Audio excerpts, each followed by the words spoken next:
Welcome to Gold and Black Live. This is our November 19th edition, and a very special guest to lead off the show, Katie Gearlds, head women's basketball coach of the 3-0 Boilermakers. We'll hit on that in a second. Triple X on the hill, but on the level, one of our sponsors. Katie has all the success she will have for over time, though she'll have a sandwich named after her before long. Hilton Garden Inn, when tomorrow's Big Day State HGI tonight. And of course, State Farm agent Trent Johnson at trentismyagent.com. I think Katie probably can look over to her left at the scorers table and watch Trent for women's basketball games. He's been a fixture for that over the years. Katie, welcome to the show. And we really appreciate the fact you had a late night last night. We're recording on Thursday after the Boilermakers had a 12-point win at Illinois State. You're off to a 3-0 start. This is, certainly it's going to be a work in progress this year. I think you made that pretty clear, but so far so good. And you've made some progress off the jump. Yeah. Thanks for having me on this morning. We'll take 3-0 any day, obviously.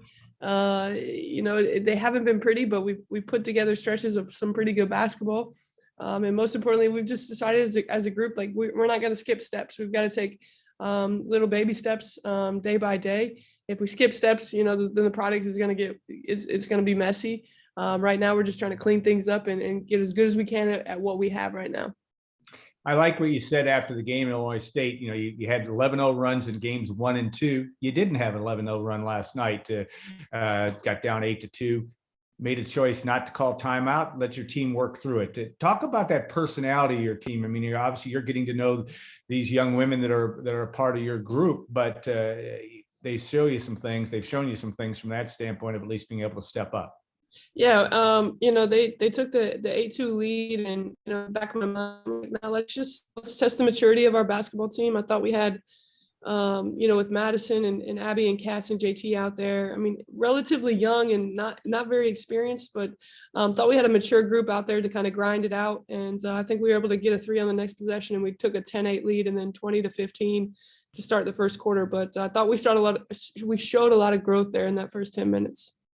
Now, Abby Ellis has been the Australian accent kills me. She's and obviously she was very accomplished at Cal Poly, and she's coming in and shooting the ball well and doing good things for you. You've got some players that and you're not going to find a better person than Cassidy Harden in terms of a student athlete. I mean, she's going to go to medical school.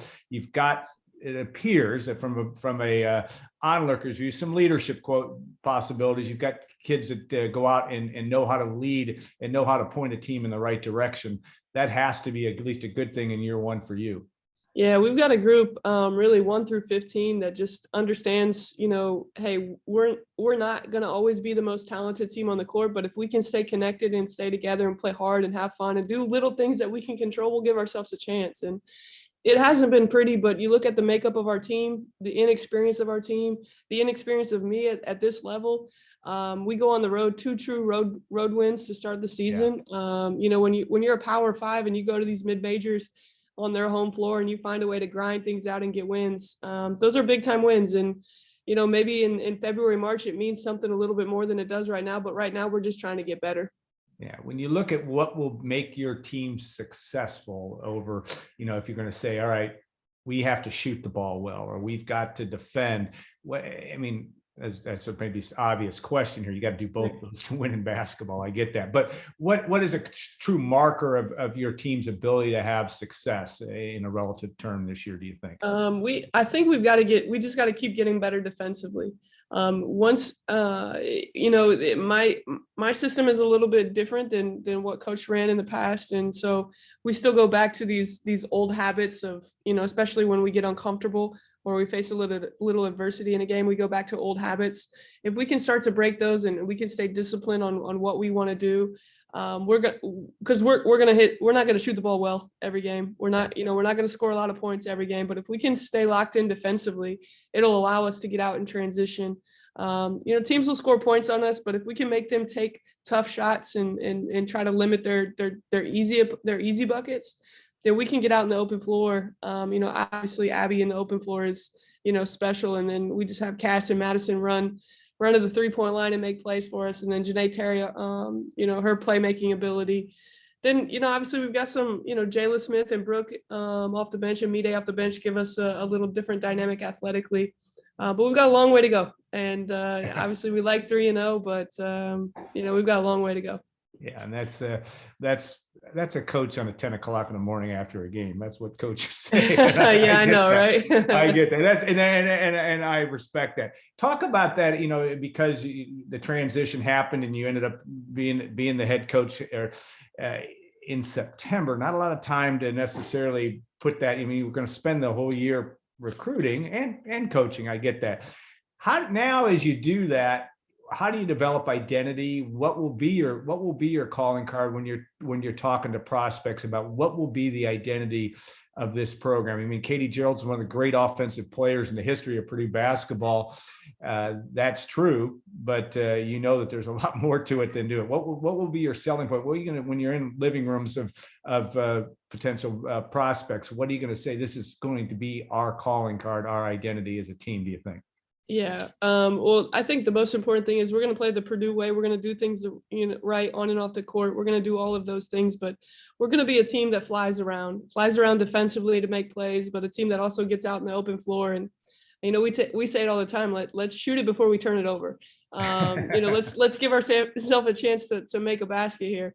But I think that's got to be I want to have a group out there when we get out in recruiting, it's kids that can just get out and make plays, that aren't pigeonholed to running set after set after set. And while we are going to run some sets, the ball's going to move. And if you look at our assists this year, I mean, we're racking up some assists because the ball is moving. We're making the extra pass. We're making each other better. And that's what it takes. I mean, we scored 79 points in our first game and had 26 turnovers. The 26 turnovers was just god awful, right? Yeah. But we still, we were able to score the basketball, and that's just because it moves and we fly around, and that's what we want everybody to see. Whether it's recruits or fans in the stands, we want everybody to see our kids out there playing basketball and having fun doing it together. What's the difference between you had so much success at Marion, eight years and a couple national titles, but what's the difference between that student athlete at that level and at the Power Five? I mean, is it how do you categorize that, or how do you approach it, or do you approach it pretty much the same in terms of dealing with that young student athlete? Yeah, honestly, I approach it the exact same. And I think that's just because of the level of athlete we recruited at Marion. We recruited Division I athletes, maybe not Power 5 athletes, but we had kids on our team that we stole from D1 mid-majors that came to play for us. But they did the same thing. They got up at 6 a.m. for morning workouts. They grinded out 2.5-hour practices. They had study tables. Everything that we do here at Purdue is everything we did at Marion. Didn't treat them any differently. And I think that had a lot to do with our success. And, just the type of athlete that we had. Like we found kids that wanted to play ball and wanted to win and wanted to do it the right way. Yeah. And that's been and the one thing that obviously with Purdue women's basketball, you have a tradition to call upon. I mean, you've won a national championship, you've been to the Elite Eight when you played, and been to the national championship game. How much of that will be a part of that, or is that in today's world, in today's social media world, how much of that is a factor in terms of trying to get that program back to a level that it can get to? I mean, it's been there. So yeah, obviously, how much is that? Yeah, obviously social media has changed the way our entire world works. But in reality, I mean, the blueprint is here, right? And Purdue sells itself, academically. West Lafayette, the fan base, is a basketball school. And I know football is doing great right now, volleyball, soccer, but it's a basketball community. We live in the state of Indiana. It's just a basketball place, and that sells itself. So the blueprint is here. Now it's just a matter of getting a group of young women to buy into you as a staff and buy into each other and believing that, hey, we can get this thing back. You look up in the rafters, it's been since 2013 that a banner has hung, and none of us here on our staff were a part of that. So we're all buying into each other, buying into what it takes, and so far so good. I know if you've watched us play, there's a lot of smiles out there, a lot of relaxed feeling, playing hard, enjoying each other, and enjoying playing for and with each other. And this is not a criticism of your predecessor. I'm just saying sometimes new blood can bring that breath of fresh air, and your approach seems to be, let's have some fun first and figure out a way to do it. And and I know that translates to fans become really energized by when they see the team that they're rooting for going out and playing hard and having fun. Yeah, obviously with any change can be difficult, but change can be refreshing. And I think that's just kind of energized our entire group. Not a lot of pressure on us right now to go out and win basketball games. So a lot of relaxed feelings. I mean, I know you see me calm and having a good time on the sidelines. In practice, it's a little bit different. I'm sure the team will tell you that. And I can be pretty intense and get after them, but they've been responding. And here's the thing: if you play hard for me, and you have fun and you do it the right way, I'm not going to get on you. If you play with great effort and great energy, I mean, that's what it comes down to. If you just come out there and you bleed pride wearing Purdue on your chest. And right now we've got a group that's doing that. And, I told it to Beth the other day in the game, I just kind of tapped her leg and I was like, God, I love coaching. And we've got a group right now that just loves playing basketball and they're just fun to be around.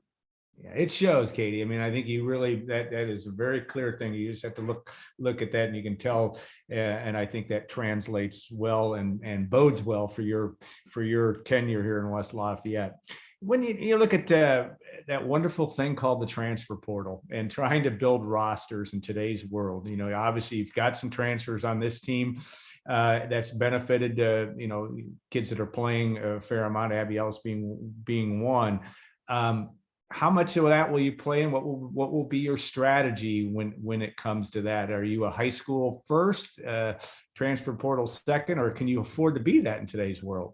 Yeah, I don't know if you, I don't know. I think, I'm still trying to figure that out. I thought I was going to have some time to figure that out as an assistant coach, but being thrown into the mix, I think we're still figuring out. I do know one thing: when you look at kids in the portal, you got to vet them really well. You got to make sure and understand, why are they jumping in the portal? What happened at the previous school? You got to make sure you do your due diligence of, finding out what is actually the reason behind it. It's different because I back in the day, I'd have never jumped in the portal, even when Christy left, I bled Purdue and bled black and gold and, but it's there for a reason. And it's there to give kids an opportunity to look elsewhere. And we'll dive into it. Absolutely. But also we're chasing some really good kids across the country in high school. But then we'll take a look at the portal. What it does allow you as a coach, it allows you not to panic, right? Yeah. When you don't get a kid that you need or that you think you're going to get, it allows you not to panic because somebody's going to get in the portal and you can do your work. You can do your homework and maybe hit a home run in that. Class of 2023, obviously you've got 2022 in tow, but 2023 will be a big recruiting class, maybe a large number class too, in terms of that. I mean, you may have a number of folks to replace at that point. I mean, is that how you're targeting? I mean, you're in today's world, you're at 24 and 25 and looking at that as well. But is that a simple way of looking at your recruiting for the next 3 or 4 years? Yeah. I think when Paint took over and he hit those baby boilers. I kind of think that's kind of what we're selling to the class of 23. Yeah. Obviously we have a young basketball team and we'll lose quite a bit going into that 23 class as they will come in. So just trying to get sell them the opportunity that they'll have to come in and compete at a high level for us. But yeah, if I could land a class the way Matt Painter did in that first year, it'd be pretty good. I'd like to see Rob Hummel in women's basketball and Etwan Moore. That was the beautiful class. I mean, you were around when they were playing. They were fun folks to watch play. Katie Gearlds, as a player, I remember when you were recruited, I think it was your junior year in high school. One of the hardest things in sports to do, as I recall, maybe in the semi-state, you had to hit 3 free throws by yourself, and you made them all. And how does that translate? You're an extremely high skilled player. You played in the WNBA. They say sometimes in coaching that makes it tougher. I mean, Matt Painter wasn't the college player that Katie Gearlds was, and he'd be the first to admit that. How does that work for you? How do you as you're coaching, as you look at how you coach kids? You can't always expect them to play like you play, but you got to get them to play to win. How does that work in your wheelhouse? Yeah, I think the thing about me is, obviously I could score it, and I was in a position where I had some individual success and some team success, but I wasn't fast. I couldn't Yeah. jump high. So I had to think the game, and I had to be a play or two ahead of everybody else. And I think that's translated to me on the sidelines. I just see the game differently. And I just love being over there and to it. I mean, Alan, my job is to win basketball games, but my calling is to help 18 to 22-year-old women find their way in life. And in the last 2 months, we've been through a lot off the court that I can't even imagine. Like nobody could even imagine actually understanding what we've been through off the court. And for me in our staff to rally our group to find a way to put all that stuff in and to come out 3-0 and do it for each other. I mean, that's my calling. My job is to win basketball games. I get paid to win basketball games. But my calling is to help these young women find their way in life. And I mean, that's everything. That means everything to me. Yeah. I think the mantra might be win the winnables this year, and we're going to win the games that you can win, and you're going to go into every game planning to win. I sense that will be the case. What about, in the last question, just on mentorship? And obviously you're a young person, but with experience, and we all need people that can help lead us. You've got Matt Painter down the hall, and a very experienced staff down there. You said Beth, and one of your assistants that's had a lot of experience. How do you view mentorships? Who's going to help make Katie Gearlds better as a basketball coach over the next 5, 10, 15 years? Well, I think the more people you can stay connected to, I'd like to think I know it all, but it's not even possible. But Elliot and Matt have been amazing, as have Brandon and Terry and Paul. Dave Shondell across the hallway, he's been incredible. Obviously Beth, I've leaned on Beth quite a bit. I talk to Coach Curry quite a bit still. She's someone and someone the last 8 years coaching, if I had an issue, I would call Coach Curry. And honestly, Coach Versip is still a phone call away from me too. And she still texts me quite a bit. So I've got a good group surrounding me, and an army, and I'm going to take full advantage of it. Yeah, good move. And I think you'll do well from that standpoint. All right, the Boilermakers take on Dayton on Saturday. It could be a great Purdue day. You're going to beat Northwestern at noon. The men are going to beat North Carolina at 4. And then you guys, no problem with Dayton. No, Dayton's going to be a real challenge for you guys. And you also have Marshall on Monday. You want get fans back to come into Mackey Arena as much as possible. You got a fan base that supports women's basketball, but there'll always be challenges when you strap it up against anybody. Yeah, we obviously Saturday's game with Dayton is going to be a big one. They'll be the best team we've played so far, but hopefully in the exhibition game, in our first home game against Western Michigan, we had some fans out there that maybe they'll bring a couple buddies with them. Just because they liked how hard our kids played. And we're going to go through some stretches where we don't score it, but you're going to always see a team out there that's going to compete every possession. And I think that's kind of what's been missing out here is, just that pure compete, the will to compete every possession, and then a lot of smiles out there. And if we can fill this place on Saturday, have a good crowd, they'll definitely help us, give us a chance to win against a very good Dayton team. All right. Well, we wish you well, and we thank you so much for your time. Always insightful, and we've appreciated what you've meant to the Purdue athletics and Purdue women's basketball over the years. So we'll take a short break. Come back with Brian Newbert. We're going to talk a little Purdue North Carolina basketball as well, and we'll be back in a couple minutes on Gold and Black Live.